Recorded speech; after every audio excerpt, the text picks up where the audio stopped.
Okay, right now, let's proceed with the cement mortar. So, kani si mortar nata ito uses ani. We have um we have for the laying and for the CHB course and for the plastering. Dali ra pud ni siya nga topic. Sige, pero let's define first unsa na mortar. Unsa din ang mortar, sir? Mortars is a mixture of cement, sand, and water. Mixture ganina of cement, sand, and water atong tawagan na mortar. So after nimo mag-estimate ni CHB, kinahanglan ka mag-estimate na sa mortar. So si mortar is used as a bonding material in installing masonry blocks and other various plastering work. In estimating cement mortar, one is to consider the following items. The mortar to be used in between the layer of CHB. So in between the layer of CHB, kay butangan man na nila ni mortar, di ba? Kung imo makita naman yung mortar ang kuan gina-fill, ginabutang sa layer, ay ka magbutang og another CHB. And then, kaning mortar filler, no? Kanang mortar filler mo na siya ang isulod. Kanang ginasulod na to sa core or sa cell ni CHB. This filler could be pure mortar or mortar with gravel for economy. So kasagara sa makita on site is kanang mortar nga gina-fill nila is na gina siya gravel. And then aside si gina-estimate po nato is the mortar for plastering. So man akong ginaingon. We have the for layering, for filling, and for plastering. Okay, so let's quantify the mortar. Same example as before. Okay, saan din nato, sir? Now, to quantify a mortar, nagyapon 10 methods no, to be used. So we have the volume method and the area method. So let's start with the volume method. So ano man ang volume method, sir? So the volume method is kuan. Kuan imong total volume no sa kuan sa mortar nga magamit. So karon this is the mortar to be used. Take note that this is the mortar to be used for atong kuan is for layering and for filling. Tulo ba ni layering, filling and plastering. So no na to si layering and si kuan, filling. So first is sa layer. Unsaan man nato pagkuha sa volume sa layer, di ba? So sa SHB, di ba, naman na. And another na layer of mortar diyang imong ibutang, ay ka magbutang og another CHP. That you will notice that on site. So karon unsa man na nato po ang volume dali na kana. That is just the length times the width times the height. That it. Yan na ba na siya, di ba? So the volume of one layer is just the ano the thickness times the length times the width of 1 CHB. So pila man ang thickness na ito gagamiton, sir? Actually, lahi-lahi mo gyud siya ang thickness, no? But let's have a a constant assume. Let's assume nga ang thickness gyud na is 0.012 meters, no? Or that is 12 millimeters. I-assume na to nga ang thickness ana is 12 millimeters. So from this example, the volume of one layer is equal to 0.012 meters times the length of the wall, which is 4 meters as given there, and the width of 1 CHB man, width of 1 CHB. Yeah, since 4 inches man siya itong gamiton, so sa ato pa, 0.1 meter. Now, 4 inches is 0.1 meter. So overall, the volume for the single layer, for this is for one layer as is 0.0048 cubic meter. Next, atong kwaon is the volume for the filling apart. Saan nato pagkuha ang volume sa filling part? So for the volume for the filling apart, or sa core, no, ato ibutang nga kuan sa core. That is equal to 0.05 meters by 0.075 meters, and then times 0.20 meters times 4 cores per CHB.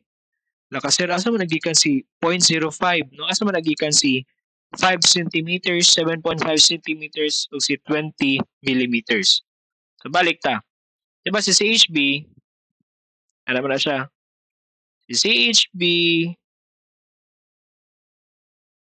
naman na siya bangag, di ba? Kanang bangag, i-assume na to na nga, this is 0.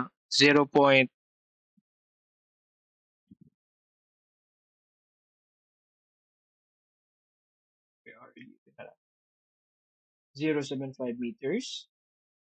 And then, the opening, no? Naman na siya, di ba? Then, sa kato siya nga part, they have 0.05 meters.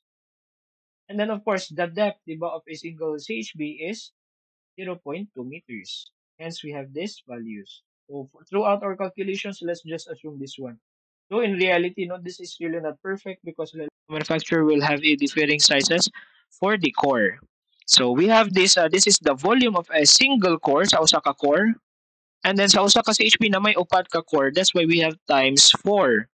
Sa volume, therefore, the volume of one core, this is, so man ito. We have the volume of one core sa CH, what one core, but volume of cores sa CHB, that is much better, is equal to 0.003 cubic meter. Take note that this is per CHB. Let me erase this one.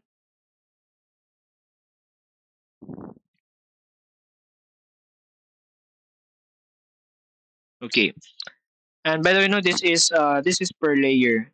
Ato na lang ang butangag per layer. Okay. Next buhaton, unsaon man na to? Kung ano mo ang total. So, the total volume for the layer, diba, if you remember, kani siya nga example na ay 15 ka-layers. So, 0.048 cubic meter per layer. And then you multiply that with 15 layers. Overall volume, makuha na to is 0.072 cubic meter. And then the total volume for the cores, so we have the 0.003 cubic meter per CHB. Since na-solve, so let me write it one, 0.003 cubic meter per CHB. Okay. Since ito naman na-solve ang number of CHB, di ba, for this wall, which is 150 pieces, 150 CHB. So, the volume, total volume nga itong gamiton for this one is at 0.45 cubic meters. Karon, i-total nimo ni ang duha, no, these two, we have a total volume of 0.522 cubic meters. This is for the mortar, no, for the filling of the cores and for layering. Karon sa may buhaton din na to ani para makuha na to ang number of cement bags and the sand. Actually, same ra ni sa kuan sa concrete. But you have to use a different table. This is a different table, no? We have class mixtures, class A, B, C, D for the mortar, and then the respective proportion kada class mixture, and then we have the quantity. So for the cement and the sand. So well, let's say we are going to use a 40 kilogram cement. So same ra gyapon as in the concrete estimation na to, we multiply the volume to, for example, if we're going to use, sa may require diri. Let's say a class B mixture. Let's say yung require is class B mixture. So we just multiply 0.522 the cubic meter times 12. Then we have a total number of 6.26 bags. Now take note, as much as possible for cement bags, it's either 0.5 ra gyud na ay it's either 0.5 difference ra gyud na or a whole number. So we assume nga required na to for this one is 6.5 bags for this example.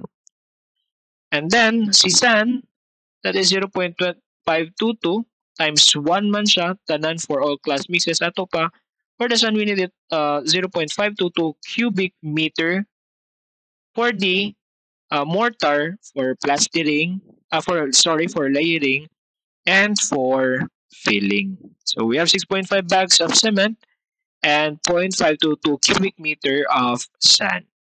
So nganong 6.5, sir, nganong wala siya whole number nga 7 yun. So later na nano pag matotal nimo tanan nimo nga kuan required cement bags for that specific work. Aya na dana nimo i-whole number aron dili ra kayo ka daghan gasto or madamage kay every whole number na nimo and then mag kuan pa ka o pag totally kuan pa jud nimo wala pa kay allowance nga considerations. So samot na kay kadako ang kuan estimate nimo. So for this one para dili jud kay siya dako no we have at least 0.5 is either 6.5 or 7 ana ra gyud na siya. So what if sir na ay 6.7 so bags so 7 bags na din na siya diretso pasaka na siya mo na siya kung gingon is either 0.5 or round up na lang yun na yun. And then if matotal nimo tanan na kay point something dira, na din ka mag whole number tanan. So ibutan na to nga overall you need 121.5 bags of cement for all the masonry works. So na din na nimo i-whole number nga 122 bags imo ang kinahanglan.